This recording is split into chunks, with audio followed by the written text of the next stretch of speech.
میں چاہتی تو میں متحدہ قومی مومنٹ کو بھی چن سکتی تھی, میں چاہتی تو میں مہاجر قومی مومنٹ کو بھی چن سکتی تھی, میرے پاس آپشن تھے بالکل, بٹ میں نے اس آپشن پہ غور نہیں کیا. اس کی وجہ یہ ہے کہ آپ کو پتہ ہے کہ ہماری حکومت سینٹرل میں بھی بنتی رہی ہے, ہم سندھ حکومت میں بھی رہتے ہیں, تو میرے خیال میں ایز اے پولیٹیشین ایسی پولیٹیکل پارٹی کو چنا جائے جو ڈلیور کر سکے, نہ کہ وہ عوام کے حقوق پہ ڈاکہ ڈالے. کراچی کی سیاست کی اگر بات کریں, آپ کراچی میں قومی اسمبلی کی نمائندہ جو حکومت سیاست کر رہی ہے, آپ خود اس کی نمائندہ بھی ہیں, الیکشن کی کنٹیسٹ بھی کرتی رہی ہیں, آپ بھی ابھی بھی آپ کا خواہش مند ہیں. کراچی کی عوام بالخصوص اگر پیپلز پارٹی اور کراچی کی عوام کو دیکھا جائے تو پیپلز پارٹی کے لیے کہا جاتا رہا ہے کہ یہ ان کا ایک تعصبانہ رویہ رہا ہے کراچی کے ساتھ, تو کراچی کی عوام یہ کہہ رہی ہے کہ پیپلز پارٹی صوبے کے وسائل پہ قابض ہے, کو ڈیلیور کچھ نہیں کر, جب آپ یہ کہہ رہی ہیں کہ آپ نے اس جماعت کا انتخاب کیا جو کہ ڈیلیور کر رہی ہے, تو کراچی کے حوالے سے پیپلز پارٹی کی سیاست پہ کیا روشنی ڈالیں گی آپ؟ دیکھیے, اگر ہم پریویس بیک گراؤنڈ پہ دیکھیں تو آپ خود مجھ سے زیادہ اس چیز کو دیکھتے ہوں گے کہ جو اسٹیک ہولڈر کراچی کے رہے ہیں وہ کبھی بھی پیپلز پارٹی سے بلانگ نہیں کرتے. جب اسٹیک ہولڈر کسی دوسری جماعت سے تعلق رکھتا ہے تو ظاہر ہے ساری چیزیں انہی کے اوپر ڈپینڈنگ ہیں. انہیں چاہیے تھا کہ وہ کراچی کو ایک رول ماڈل بناتے یا ایسا شہر بناتے کہ پوری دنیا اس کو ایک ماڈل کے طور پہ دیکھتی, نہ کہ جو ہے یہ پستی کی جانب چلا جاتا. اب ایسا ایسا دیکھیں, پاکستان پیپلز پارٹی نے یہاں سے 2024 میں مزید سیٹیں جیتی ہیں, اور آپ نے ان علاقوں میں دیکھا ہوگا جہاں ہمارے MNAs MPAs ہیں, جہاں چیئرمین وائس چیئرمین ہمارے ہیں, وہ علاقے ماشاءاللہ بن رہے ہیں. ایسا نہیں ہے کہ یہ صرف خیالی باتیں ہیں یا کتابی باتیں ہیں, یہ عملی باتیں ہیں. اس کی زندہ مثال ہمارے میئر صاحب جو کراچی کے ہیں وہ اب ڈیلیور کر رہے ہیں, دنوں رات جو ہے وہ اپنے کام میں لگے ہوئے ہیں. سعید غنی بھائی کا آپ حلقہ جا کے دیکھیں, چینسر ٹاؤن وغیرہ جو ان کے اپنے حلقے ہیں وہ بہت حد تک مینٹین ہو چکے ہیں, بہت حد تک نہیں 90% وہاں کام ہو رہا ہے. اس کی زندہ مثال اب آپ چلے جائیں اورنگی ٹاؤن. اورنگی ٹاؤن جو ہے وہ بڑا کچی آبادی کے لحاظ سے آپ نے دیکھا تھا کہ بڑا ڈیمولش قسم کا ایریا ہوتا تھا, لیکن جب سے علی محمد جان صاحب وہاں سے MP منتخب ہوئے ہیں, آپ دیکھیں وہاں سڑکوں کا کام ہو رہا ہے, کیونکہ وہاں ہمارے چیئرمین بھی ہیں جمیل ڈائری صاحب, اور جو ان کا حلقہ ہے وہاں پیور بلاکس کا کام ہو رہا ہے, وہاں پانی کا کام ہو رہا ہے, سیوریج کا کام ہو رہا ہے. تو یہ عملی چیزیں ہیں, یہ گراؤنڈ کے اوپر موجود ہیں, یہ میں کوئی ہوا میں تیر والی باتیں آپ سے نہیں کر رہی. کراچی میں کتنے ٹاؤنس پیپلز پارٹی کے پاس ہیں؟ تقریباً 7 سے 8. آپ کہہ سکتی ہیں کراچی میں بلا تفریق جو ہے وہ تقریباً ہر ٹاؤن میں جہاں پہ پیپلز پارٹی کا چیئرمین نہیں ہے وہاں بھی ترقیاتی کام ہو رہے ہیں, وہاں بھی پانی کی فراہمی موجود ہے, وہاں بھی پیور بلاکس لگ رہے ہیں, وہاں بھی لائٹوں پہ کام ہو رہا ہے. دیکھیے, وہاں جہاں تک پاکستان پیپلز پارٹی کوشش کر رہی ہے, جہاں سے ہم جیتے نہیں ہیں وہاں پہ بھی ہم ڈیلیور کرنے کی کوشش کر رہے ہیں. لائک میری آپ مثال لے لیں, NA233 ڈیلیور کریں نا, آپ تو میئر آپ کے پاس ہے, کر رہے ہیں. میں آپ کو وہی تو بتا رہی ہوں. دیکھیے, کوشش کرتے ہیں جبھی تو عمل کی طرف جاتے ہیں. جب تک کوشش نہیں کریں گے تو ہم عمل کی طرف کیسے جائیں گے؟ اچھا یہ بتائیے کہ پاکستان پیپلز پارٹی خواتین کی سیاست کو بہت نمائندگی دیتی ہے. یہ بینگ اے فیمیل آپ کو سیاست میں کون سے چیلنجز کو فیس کرنا پڑا؟ دیکھیں, بینگ اے فیمیل آپ کو پتہ ہے کہ ہمارا جو معاشرہ ہے وہ مردوں کا معاشرے کے نام سے جانا جاتا ہے, تو یہاں سیاست کرنا کبھی بھی آسان نہیں ہے. جس طرح کہ آپ کو پتہ ہے ہماری جو لیڈر ہے محترمہ شہید بے نظیر بھٹو صاحبہ, انہیں بھی کافی چیلنجز کا سامنا تھا. انہوں نے لیکن ایسی مثال قائم کی ہم جیسی خواتین کے لیے کہ ہم بھی ان چیلنجز کا سامنا کریں اور پاکستان کی سیاست میں اپنا اہم کردار ادا کریں. اور پاکستان ایک ایسا ملک ہے جو اسلام کے نام پہ وجود میں آیا جی جی, اور اگر آپ ماضی میں دیکھیں تو خواتین کی قرآن پہ فتوے بھی لگتے رہے. بالکل. اور ابھی بھی اگر میں سمجھتا ہوں ذاتی حیثیت میں کہ کچھ ایسے عناصر ہیں جن کو کوئی خطرہ محسوس ہو تو وہ دوبارہ سے کوئی ایسی حرکت کرنے سے باز نہیں آئے گا. اس کے باوجود آپ نے کراچی میں گولیوں کی سیاست بھی دیکھی, آپ نے بوری بند لاشیں بھی دیکھی. بالکل. اس وقت تک کی سیاسی صورتحال اور آپ نے جو اسٹرگل کی ہے اس کو دیکھتے ہوئے آپ آگے ایک سیاسی منظر میں خواتین کا اسکوپ کیا دیکھ رہی ہیں؟ میں پاکستان کے اندر اسپیشلی پاکستان کے اندر خواتین کا بڑا اہم رول آگے مزید دیکھ رہی ہوں, کیونکہ دیکھیں آپ پنجاب کے اندر بھی اب وزیر اعلیٰ ایک خاتون ہیں, ٹھیک ہے, اور انشاءاللہ سندھ میں چینج کیوں نہیں آیا؟ سندھ میں تیسری بار آپ نے کی وزیر اعلیٰ بنا دیا. نہیں تو انشاءاللہ آگے آپ دیکھیں. بالکل ہیں, بہت قابل ہماری خواتین ہیں, اور مے بی پاسبل ہے ہماری لیڈرشپ فیصلہ کرے گی کہ آگے خواتین کو وزیر اعلیٰ کا منصب دینا چاہیے یا نہیں دینا چاہیے. یہ لیڈرشپ کا فیصلہ ہے, اور انشاءاللہ مے بی پاسبل ہے آگے ہماری لیڈرشپ ایسا کوئی اقدام اٹھا بھی لے. اب جو سیاسی سینیریو اس وقت ڈیولپ ہو رہا ہے, کچھ جماعتیں ایسی ہیں جو اگر میں بالکل سندھ کی بات کروں تو سندھ میں اس وقت پانی کو لے کے کافی بحرانی کیفیت ہے, اور وفاق میں شراکت پاکستان پیپلز پارٹی کی بھی ہے, مطلب جو بیساکھی وفاق کو فراہم کی ہوئی پاکستان پیپلز پارٹی نے کی ہے. آپ کیا سمجھتی ہیں پانی کراچی کا تو سب سے بڑا مسئلہ ہے؟ اگر کہ پیپلز پارٹی کو انتہائی شدت پسندی کا مظاہرہ کرنا پڑے یا کوئی ایسا قدم اٹھانا پڑے کہ جو ان کی سیاسی سروائیول یا بقا کے لیے لازمی ہو، تو وہ جائیں گے اس حد تک؟ بالکل جائیں گے. جس طرح آپ نے ابھی چیئرمین بلاول صاحب کی اسپیچز بھی سنی ہوں گی اور انہوں نے میڈیا ٹاکس پہ بھی یہی بات کی ہے کہ سندھ کے پانی پہ ہم کسی کو ڈاکہ نہیں ڈالنے دیں گے. تو انشاءاللہ آپ دیکھیں گے اگر اللہ نہ کرے ایسا کوئی حکمت عملی ہوتی ہے تو پاکستان پیپلز پارٹی کسی بھی چیز پہ کمپرومائز نہیں کرے گی. کراچی میں پانی ایک ویسے ہی بہت بڑا مسئلہ ہے اور کچھ لوگوں کا کہنا ہے کہ پیپلز پارٹی ان کے حلقوں میں پانی آنے نہیں دے رہی. دیکھیں یہ غلط پرسیپشن ہے. جبکہ وہ کہہ رہے ہیں کہ ہمارے ہاں آپ کے حلقوں میں آلریڈی لائنیں لگی ہوئی ہیں، ہمارے یہاں سے لائنیں کاٹ کے آپ آگے لے کے جا رہے ہو. نہیں دیکھیں میں اس چیز سے بالکل ایگری نہیں کرتی. اس کی وجہ یہ میں جس حلقے میں اپنی بات کرتی ہوں، جس حلقے میں رہتی ہوں، میں نے ابھی آپ کو بتایا بھی کہ وہاں کون سی جماعتوں کی حکمرانی رہی ہے. ٹھیک ہے، وہاں گریویٹی کا پانی 24 گھنٹے آیا کرتا تھا.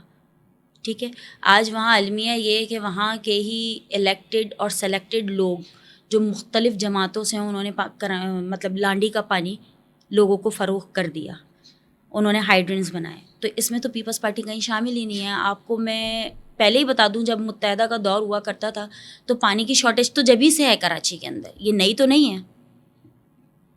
اور شاید اس بات سے آپ بھی ایگری کریں گے. میں تو اپنی زندہ مثال اس لیے دیتی ہوں کیونکہ میں اس چیز سے گزر رہی ہوں، میں چیزوں کو دیکھ رہی ہوں. میں نے ابھی آپ کو جیسا کہ کہا کہ میں گراؤنڈ کی ایک ورکر ہوں، تو میری آنکھوں سے کوئی بھی ڈھکی چھپی چیز نہیں ہے کیونکہ میں ڈرائنگ روم کی سیاست نہیں کر رہی.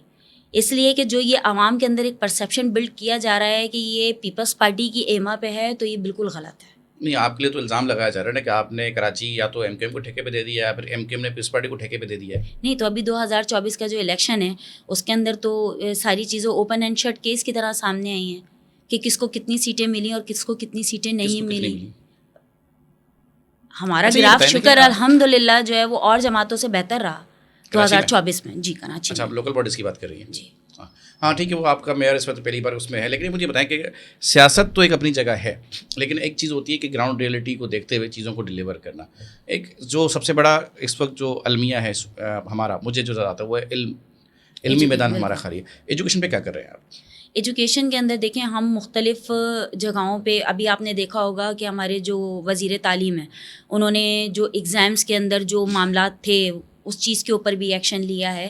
اور ان پیپر تو پہلے لیک ہو جاتے ہیں، تو یہ تو اب سے تھوڑی ہو رہا ہے. اچھا، یہ تو نظام پھر وہی بات ہے کہ ایک مخصوص جماعت کا نام آتا ہے کیونکہ انہوں نے کراچی کی تعلیم کا بیڑا غرق تو انہوں نے کیا ہے. چٹنگ کا کلچر وہ لے کر آئے، پیپر لیک کرنے کا. اندرون سندھ پہ پیپر ایسے ہو رہے ہوتے ہیں. نہیں، یہ بالکل سراسر ناانصافی ہے کہ وہ الزام دیکھیں. الزامات کی سیاست تو ان کا وتیرہ رہا ہے شروع سے. وہ تو ہمیشہ جو ہے وہ ٹارگیٹ کرتے ہیں پاکستان پیپلز پارٹی کو، کبھی بھی کسی چیز کا الزام اپنے سر لیتے ہی نہیں ہیں.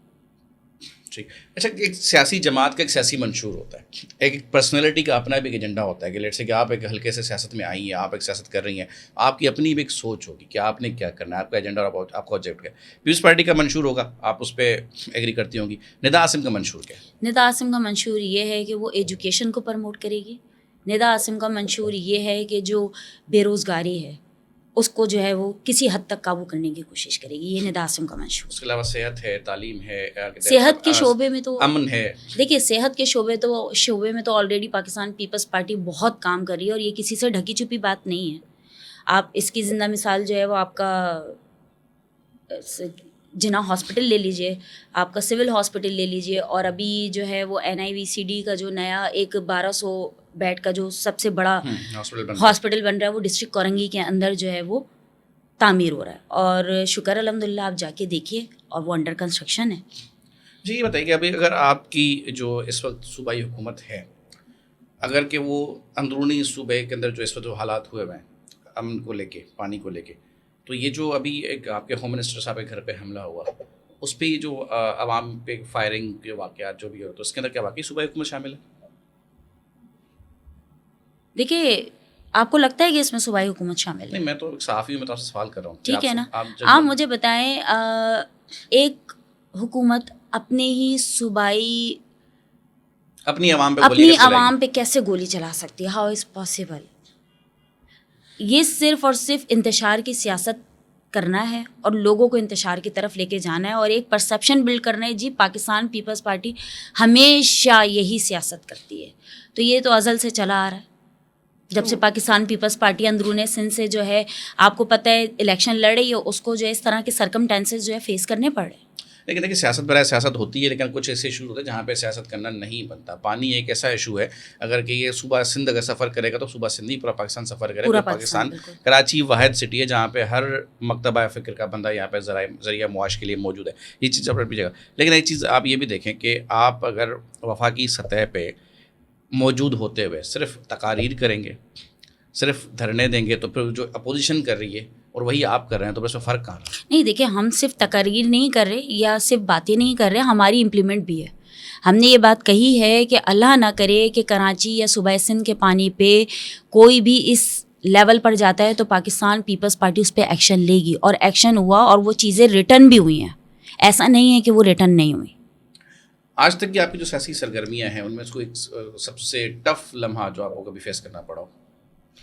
سب سے ٹف لمحہ مجھے جو فیس کرنا پڑا وہ ڈیورنگ الیکشن, جب میرے بینرز جلائے گئے میری آنکھوں کے سامنے. کس سال کی بات ہے؟ 2024. اچھا, پچھلے سال. پھر کچھ نہیں, بہت نظم و ضبط کے ساتھ جو ہے مظاہرہ کیا, بہت ہمبلی جو ہے اس سچویشن کو کنٹرول کیا, اور شکر الحمدللہ پازیٹیو چیزیں پھر سامنے بھی آئیں. کتنے ووٹ لیے تھے آپ نے؟ اگر دیکھا جائے میں تو اپنا اگر دیکھا جائے تو میں تو ووٹ ہی نہیں تسلیم کرتی. اس کی وجہ ہے, کیوں؟ الیکشن کمیشن کی ویب سائٹ کے اوپر ندا سم کا جو ووٹ بینک ہے وہ 3 دفعہ چینج کیا گیا. اچھا, پہلی بار کیا اپلوڈ ہوا تھا؟ پہلی بار اپلوڈ ہوا 32,231. اور دوسری بار ہوا 14,000 سم تھنگ. اور تیسری بار؟ اور فائنل جو ہوا وہ 7,230. تو یہ الیکشن کمیشن غلط تھا یا ووٹ گننے والے غلط تھے؟ یہ تو مجھے نہیں پتا, لیکن یہ تو سب کی ملی بھگت ہے. آپ نے چیلنج کیا اس کو؟ میں نے چیلنج کیا, بٹ آپ کو پتہ ہے کہ چیلنج کرنے کے بعد کیا ہوتا ہے؟ مقدمہ چلتا ہے, اس پہ اسٹے آتا ہے. بالکل. پھر کہانی چلتی ہے اور 5 سال نکل جاتے ہیں. ایسے ہی ہے. اچھا, تو ابھی وہاں سے جو آپ کا حلقہ ہے وہاں سے فاتح کون ہے, ونر کون ہے, کون سی جماعت جیتی وہ سیٹ؟ متحدہ قومی موومنٹ. اوکے. قومی اسمبلی. اور آپ کے حلقے جو اہم مسائل ہیں وہ مسائل کیا ہیں؟ ہمارے حلقے کا بیسک جو مسئلہ ہے وہ پانی کا بڑا مسئلہ ہے, سیوریج کا بڑا مسئلہ ہے, اور بیسک 2 ہی ہیں اگر دیکھا پانی جائے. اور سیوریج. جی, لیکن ایز اے سندھ کونسل ممبر ہم نے بہت حد تک اس کو کنٹرول کیا ہے. نہیں, لیکن آپ تو نشست ہار گئی ہیں نا, تو وہ جو جیتا ہے وہ لیکن کیا کر رہے ہیں؟ ابھی آپ نے شروع میں مجھ سے ایک کویشچن پوچھا تھا کہ پاکستان پیپلز پارٹی کر کے آ رہی ہے ہارنے کے باوجود, تو میں آپ کو اپنی ہی مثال دے رہی نہیں, تھی. میں ان کی کارکردگی جاننا چاہ رہا ہوں جنہوں نے وہ نشست جیتی ہے, وہ کیا کر رہے ہیں؟ یہ تو سوال آپ ان سے پوچھیں کہ نشست آپ جیتنے کے وہاں پہ- دیکھیے، باوجود آپ ان سے بہتر بتا سکتی ہیں نا. دیکھیں وہ وہاں کے حلقے کے ہے ہی نہیں, ان کو پتہ ہی نہیں ہے کہ حلقے کے مسائل کیا ہیں. پہلی تو چیز یہ ہے, انہوں نے ووٹ لیا, الیکشن جیتا, دین اللہ حافظ, ٹاٹا بائے بائے. تو اچھا دیکھیے, اس طرح کی باتیں نا تمام سیاسی جماعت کے اراکین جب ہم سے ملتے ہیں تو وہ ہر بندہ ہی کہہ رہا ہوتا ہے کہ ہمارے ساتھ ناانصافی نہیں ہے. لیکن ایک چیز یہ کہ سیاست کرتے ہوئے تو آپ کو عوام کے مسائل کو واقعی پیش نظر رکھنا چاہیے کہ کسی طرح سے کہیں سے تو عوام کو ریلیف ملنا چاہیے نا. آپ میرے حلقے میں آئیے عادل بھائی, معذرت کے ساتھ آپ کی بات کٹ کر رہی ہوں, آپ آپ میرے حلقے میں آئیے اور عوام میں جائیے, اور آپ کو عوام بتائے گی کہ کون کام کر رہا ہے اور کون کام نہیں کر رہا. آپ کہیں گے سوسائٹی کام کر رہی ہے. بالکل ٹھیک, آپ کی بات مان لیتے ہیں, لیکن مجھے یہ بتائیں کراچی کی اس وقت KMC کا کنٹرول بھی پاکستان پیپلز پارٹی کے پاس ہے. بالکل. بٹ آپ کے صوبے کا کنٹرول بھی آپ کے پاس ہے. بالکل. بالفرض کہ آپ اس وقت جو ہے وہ اگلی حکومت میں وفاق میں بھی چلے جاتے ہیں, اس وقت جو کراچی میں جتنے بھی منصوبے رکے ہوئے ہیں, کیونکہ آپ صوبائی حکومت کہتی ہے کہ وہ وفاق نے دینا ہے, یہ بھی وفاق نے دینا ہے, اس وقت کیا کہا جائے گا؟ اس وقت صرف ڈیلیور کیا جائے گا. چلے میں آپ کی بات یہ ریکارڈ پہ رکھوں گا. بالکل, آپ ریکارڈ پہ رکھیے. بالکل, انشاءاللہ جب ہم وفاق میں آئیں گے تو دیکھیے گا جو منصوبے پینڈنگ پہ ہیں انشاءاللہ وہ پائے تکمیل تک جائیں گے. نوجوانوں کی سیاست بالخصوص آپ کی اپنی جو فیمیل جنٹری ہے, آپ ان کو کیا پیغام دیں گی؟ میں ان کو یہ پیغام دوں گی کہ دیکھیں پالیٹکس ایک بہت اچھا شعبہ ہے, اور ایجوکیٹڈ خواتین کو پروفیشن تو نہیں ہے, پروفیشن نہیں ہے, لیکن آج کل پروفیشن بن بھی گیا ہے. اچھا ٹھیک ہے, میں خواتین کو یہ کہوں گی کہ آئیں, پالیٹکس کی طرف آئیں, کیونکہ یہ وہ تعلیم ہے جو ہر کوئی میرے خیال سے دینا نہیں چاہتا, لیکن اپنے حصے کا کردار ضرور ادا کریں اپنے پاکستان کے لیے, اپنے کراچی کے لیے. بہت شکریہ ندا صاحب آپ کا تشریف لائی. Thank you. ناظرین, ہر پروگرام کی طرح اس دفعہ بھی کہ پیوستہ رہے شجر صوبی دے باہر رکھ. دیکھیں پاکستان میں کہتے ہیں وجود زن سے ایک دنیا میں حسن قائم, جو بھی جملہ ہے جس طرح سے مجھے ایگزیکٹلی نہیں پتا, شاعری میرا موضوع نہیں ہے, میں ایک نثر نگار ہوں. میری کوشش ہمیشہ یہ رہی ہے کہ وہ چہرے سامنے لائیں جو کہ منظر پہ اس طرح سے نہیں آ پاتے، صرف وہ آنا چاہیے کیونکہ پوٹینشیل جو ہے وہ یہ ذرا نم ہو تو بڑی زرخیز ساکی والی بات ہے کہ پاکستان کی مٹی، کراچی کی مٹی بڑی زرخیز اور یہاں پہ ٹیلنٹ کی کمی نہیں ہے. بلا تفریق رنگ و نسل پاکستان کے پاس ہر شعبے میں صلاحیتوں کے انبار ہیں. مسئلہ صرف یہ ہے کہ ہم یا تو ان سے انسیکیور ہوتے ہیں یا پھر ہم ان سے کسی نہ کسی طرح سے ان کو نالاں ہوتے ہیں یا خائف ہوتے ہیں، ہم ان کو آگے نہیں آنے دے رہے ہوتے. امید کرتا ہوں کہ کراچی کا نقشہ تمام طرح تفریقوں سے ہٹ کے کراچی واقعی کبھی ایسا بنے گا جیسا شاہد قائد اعظم نے چاہا یا کبھی اقبال نے چاہا ہو. جب تک دوبارہ ملاقات ہو، پائندہ رہے ہمارا وطن. اللہ حافظ. انشاءاللہ.